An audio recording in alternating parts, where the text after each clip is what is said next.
السلام علیکم۔ ابھی تک کی سیرت النبی کی ویڈیوز میں ہم نے دیکھا کہ آپ صلی اللہ علیہ وسلم کا مکی دور کیسا رہا۔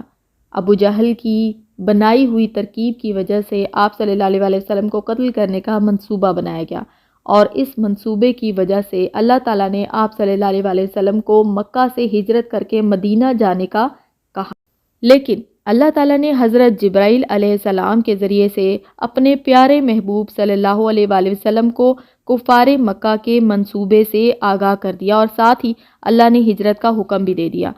حکم ملتے ہی نبی کرم صلی اللہ علیہ وسلم خلاف معمول دوپہر کے وقت حضرت ابوبکر صدیق رضی اللہ تعالیٰ عنہ کے گھر تشریف لے گئے اور فرمایا کہ تمہارے پاس جو کچھ ہے انہیں ہٹا دو۔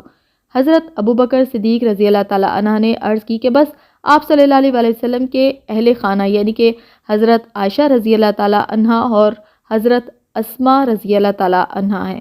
نبی کرم صلی اللہ علیہ وسلم نے فرمایا کہ مجھے ہجرت مدینہ کی اجازت مل گئی ہے۔ حضرت ابوبکر صدیق رضی اللہ تعالیٰ عنہ نے پوچھا کہ رفیق سفر کون ہوگا؟ آپ صلی اللہ علیہ وسلم نے فرمایا کہ صرف تم۔ اس پر حضرت ابوبکر صدیق رضی اللہ تعالیٰ عنہ کے جوش مسرت سے آنسو آ گئے۔ نبی کرم صلی اللہ علیہ وسلم نے حضرت علی رضی اللہ تعالیٰ عنہ کو بلایا اور انہیں فرمایا کہ آج رات میرے بستر پر تم میری سبز حضرمی چادر اوڑھ کر سو جاؤ۔ مجھے ہجرت مدینہ کا حکم مل چکا ہے، تمہیں ان حملہ آوروں کی طرف سے کوئی بھی نقصان نہیں پہنچ سکے گا۔ مشرکین مکہ نبی کرم صلی اللہ علیہ وسلم پر ہر قسم کے ظلم و ستم ڈھا رہے تھے۔ آپ صلی اللہ علیہ وسلم کی ذات پر ہر قسم کے بہتان بھی لگائے جا رہے تھے، مگر ان تمام باتوں کے باوجود اپنا مال و دولت بطور امانت آپ صلی اللہ علیہ وسلم کے پاس بھی رکھے ہوئے تھے۔ آپ صلی اللہ علیہ وسلم نے حضرت علی رضی اللہ تعالیٰ عنہ کو سمجھایا کہ صبح اٹھتے ہی یہ امانتیں ان کے مالکوں کو پہنچا دینا اور پھر تم بھی مدینے چلے آنا۔ شام ہوتے ہی کفار نے نبی اکرم صلی اللہ علیہ وآلہ وسلم کے مکان کا محاصرہ کر لیا اور انتظار کرنے لگے کہ جب آپ صلی اللہ علیہ وآلہ وسلم رات کے وقت نماز پڑھنے کا ارادہ کر کے باہر نکلیں گے تو آپ پر بیک وقت وہ حملہ کر دیں گے۔ ان حملہ آوروں میں ابو جہل اور ابو لہب پیش تھے۔ نبی اکرم صلی اللہ علیہ وآلہ وسلم نے حضرت علی رضی اللہ تعالیٰ عنہ کو اپنے بستر پر لٹایا اور دروازے کی طرف بڑھے۔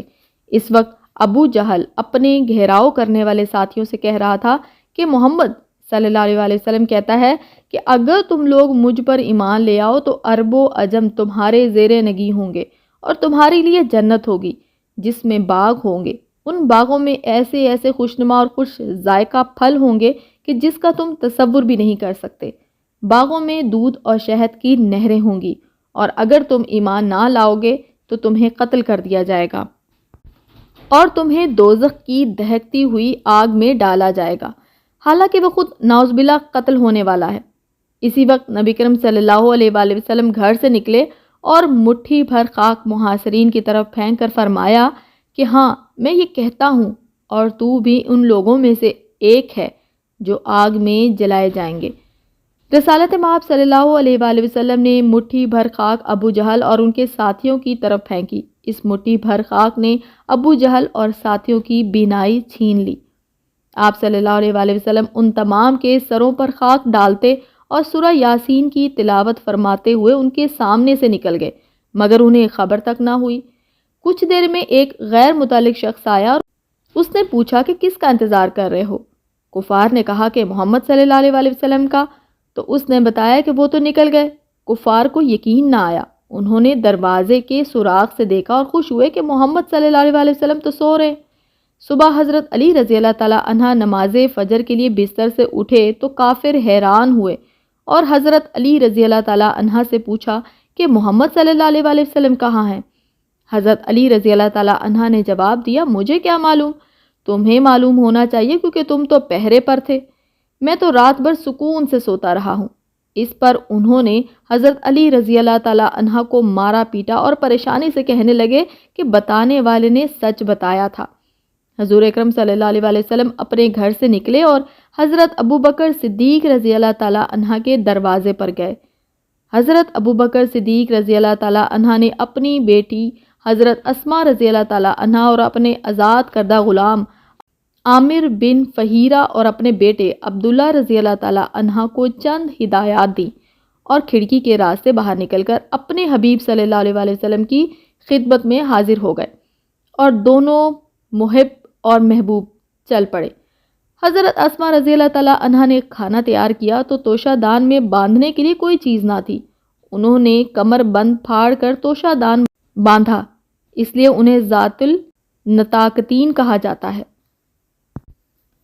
مشرکین مکہ حضرت علی رضی اللہ تعالیٰ عنہ سے مایوس ہو کر حضرت ابوبکر صدیق رضی اللہ تعالیٰ عنہ کے مکان پر پہنچے، دروازے پر آواز دی۔ حضرت اسما رضی اللہ تعالیٰ عنہ بنت ابوبکر رضی اللہ تعالیٰ عنہ باہر نکلی۔ ابو جہل نے پوچھا کہ اے لڑکی، تیرا باپ کہاں ہے؟ وہ بولیں مجھے خبر نہیں۔ یہ سن کر ابو جہل نے اس زور کا تماچا مارا کہ ان کی کان کی بالی گر گئی۔ نبی اکرم صلی اللہ علیہ وآلہ وسلم نے مکہ سے جنوب کی طرف یمن جانے والا راستہ اختیار فرمایا۔ آپ صلی اللہ علیہ وآلہ وسلم کو معلوم تھا کہ قریش مکہ تلاش کے لیے نکلیں گے اور لازمی طور پر ان کی نظر مکہ سے شمال یعنی کہ مدینہ کو جانے والے راستے کی طرف ہوگی۔ اس لیے آپ صلی اللہ علیہ وآلہ وسلم اس راستے کے بالکل اپوزٹ راستے کی طرف چل پڑے اور اس راستے پر تقریباً 5 میل غار سور کے قریب پہنچ گئے۔ یہ ایک نہایت ہی دشوار گزار راستہ تھا، پتھریلی پہاڑی تھی۔ اس پر چلنے سے نبی اکرم صلی اللہ علیہ وآلہ وسلم کے پاؤں زخمی ہو گئے۔ غار کے پاس پہنچ کر حضرت ابوبکر صدیق رضی اللہ تعالی عنہ آپ صلی اللہ علیہ وآلہ وسلم کو غار کے باہر ٹھہرا کر غار میں داخل ہوئے، اسے اندر سے صاف کیا اور اندھیرے میں ٹٹول ٹٹور کر اپنے کپڑے پھاڑ کر سوراخوں کو بند کیا۔ جب تمام سوراخ بند ہو گئے تو حضرت صلی اللہ علیہ وآلہ وسلم کو اندر لے گئے، پھر 3 دن تک غار میں قیام فرمایا۔ سوراخ بند کرتے ہوئے ایک سوراخ باقی رہ گیا کیونکہ کپڑا ختم ہو گیا تھا۔ حضرت ابوبکر صدیق رضی اللہ تعالی عنہ نے اس پر اپنی ایڑی رکھ دی اور رسالت مآب صلی اللہ علیہ وآلہ وسلم ان کی ران پر سر مبارک رکھ کر آرام فرماتے رہے۔ اسی دوران حضرت ابوبکر صدیق رضی اللہ تعالی عنہ کی ایڑی پر کسی موذی جانور جو کہ کہا جاتا ہے کہ شاید سانپ تھا، اس نے ڈس لیا، مگر وہ اس ڈر سے نہ ہلے کہ کہیں پیارے محبوب صلی اللہ علیہ وآلہ وسلم جاگ نہ جائیں، لیکن درد کی شدت سے آنکھوں سے آنسو ٹپک پڑے، جس سے آپ صلی اللہ علیہ وآلہ وسلم کی آنکھ کھل گئی۔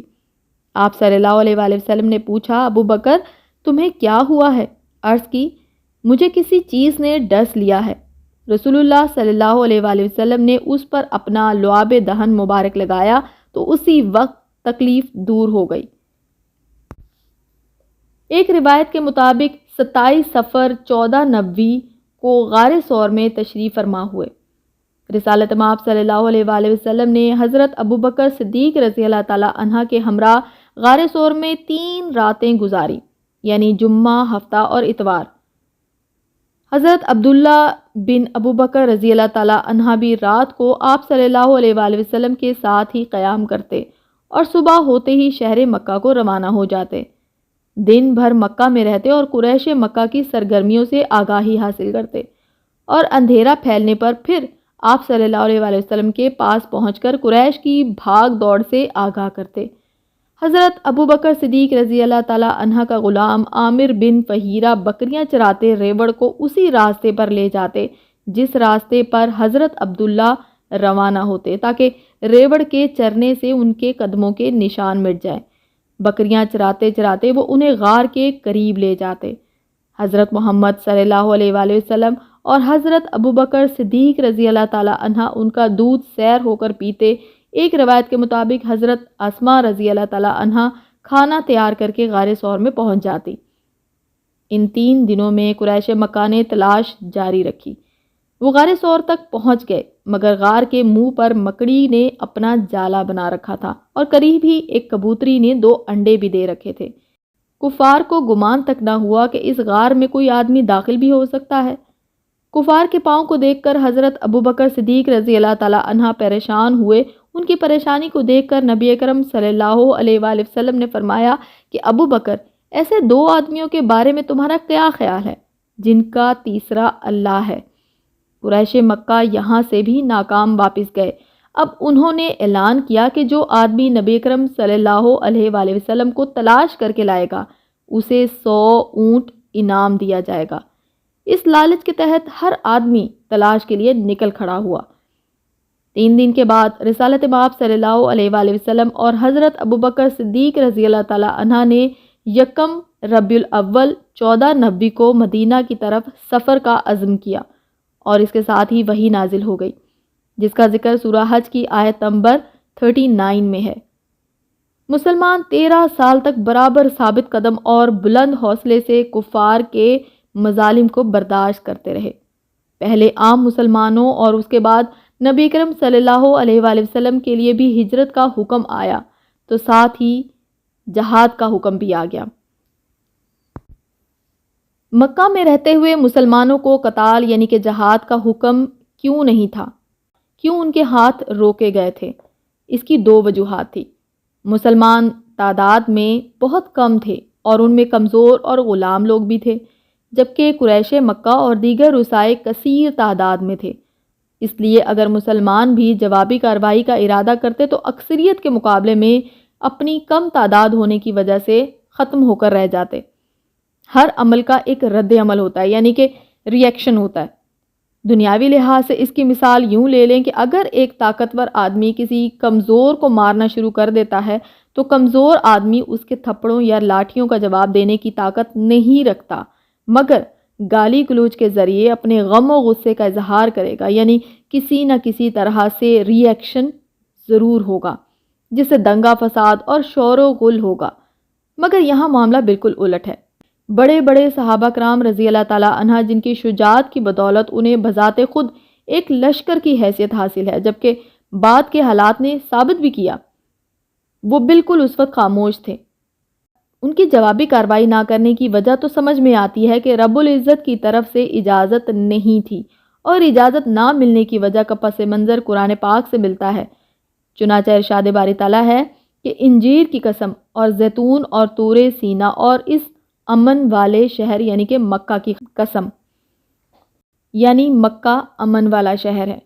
اب اگر مسلمان بھی جوابی کارروائی کرتے تو یعنی آنکھ کے بدلے آنکھ، جان کے بدلے جان، تو شہر جس کے پرامن ہونے کی قسم اللہ تعالیٰ نے کھائی ہے ہرگز پرامن نہ رہتا، کیونکہ جو بھی کارروائی یعنی کہ ظلم و ستم ہو رہا ہے وہ یک طرفہ ہو رہا تھا، اور اگر جوابی کارروائی میں بھی تلواریں اور نیزے اٹھا لیے جاتے تو ہر طرف دنگا فساد شروع ہو جاتا، اور اس طرح نعوذ باللہ قرآن غلط ثابت ہو جاتا، کیونکہ قرآن پاک میں تو اللہ تبارک و تعالیٰ قسم کھاتے ہیں اس شہر عظیم و مقدس کے پرامن ہونے کی، مگر یہاں تو ہر طرف دنگا فساد اور قتل و غارت شروع ہو چکا ہوتا۔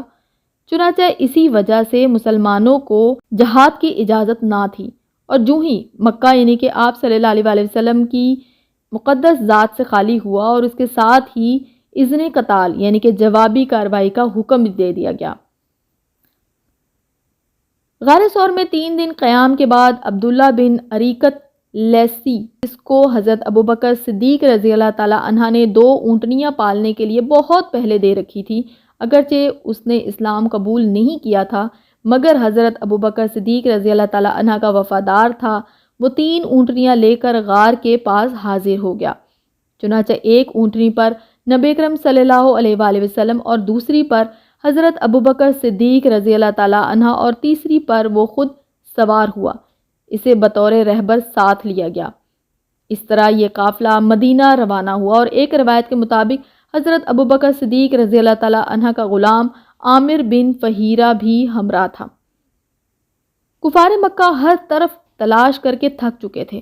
ایک دن ابو جہل اور اس کے ساتھی خانہ کعبہ میں بیٹھے تھے کہ ایک شخص مجلس میں آیا۔ اس نے انہیں بتایا کہ میں نے مکہ کے نواح میں 3 آدمیوں کو اونٹنیوں پر سوار یثرب یعنی کہ مدینہ کی طرف سفر کرتے ہوئے دیکھا ہے۔ میرے خیال میں وہ محمد صلی اللہ علیہ وآلہ وسلم اور اس کے ساتھی تھے۔ مجلس میں موجود سراقہ بن حجشم نے بذات خود انعام کے لالچ میں اس کی بات کو جھٹلا دیا، اور اس کے بعد وہ تیزی سے مجلس سے اٹھ کھڑا ہوا اور گھر آیا، اور اپنے انتہائی تیز رفتار گھوڑے پر سوار ہو کر نبی اکرم صلی اللہ علیہ وآلہ وسلم کی تلاش کے لیے روانہ ہوا۔ راستے میں گھوڑے نے ٹھوکر کھائی، جس سے وہ گھوڑے پر سے گر گیا۔ دوبارہ سوار ہوا اور تیزی سے گھوڑا دوڑاتا ہوا حضور اکرم صلی اللہ علیہ وآلہ وسلم سے کچھ فاصلے پر پہنچا تو گھوڑے پر سے گر گیا۔ دوبارہ سوار ہوا اور تیزی سے گھوڑا دوڑاتا ہوا آپ صلی اللہ علیہ وآلہ وسلم کی طرف اتنے قریب پہنچ گیا کہ اس کے کانوں میں نبی کرم صلی اللہ علیہ وآلہ وسلم کی تلاوت کرنے کی آواز بھی آنے لگی۔ نبی کرم صلی اللہ علیہ وآلہ وسلم کسی طرف متوجہ ہوتے تھے اور حضرت ابوبکر صدیق رضی اللہ تعالیٰ عنہ ادھر ادھر دیکھتے جاتے تھے۔ اچانک اس کا گھوڑا گھٹنوں تک زمین میں دھنس گیا۔ جب گھوڑے نے ڈانٹنے پر پاؤں زمین سے باہر نکالے تو سراقہ نے دیکھا کہ وہاں سے بگولے کی طرح دھواں نکلا اور آسمان کی طرف بلند ہونے لگا۔